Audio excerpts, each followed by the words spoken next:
Ano yung laman? Ano yung laman? Oy. Ano ba to? Hindi ko alam kung alaman niya ng mga alien yun eh. Ito. Yun. Kala mo ano Pala yun. Ayun, sige. Ayun pala yun. Para siya, no? So, akala ko buko. Hello guys, ito nga pala yung laman ng ating binubukasan na fruit kanina. Ayan. So, na-curious lang ako sobra, kaya binili ko to kahit na medyo kamahalan. Ang presyo nito, yung buong bilog na yun, nasa $2.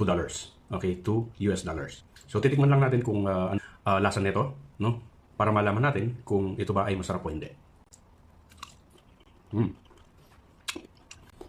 Ang lasa niya, parang buko. Yung malauhog na buko, hindi naman sobrang lambot. Medyo gummy siya. Tapos matabang. Pero ang texture niya, parang buko talaga siya. Pero kung ikukumpara mo sa buko, mas masarap ang buko siyempre. Ito matabang. Kaya buko na lang bilhin natin.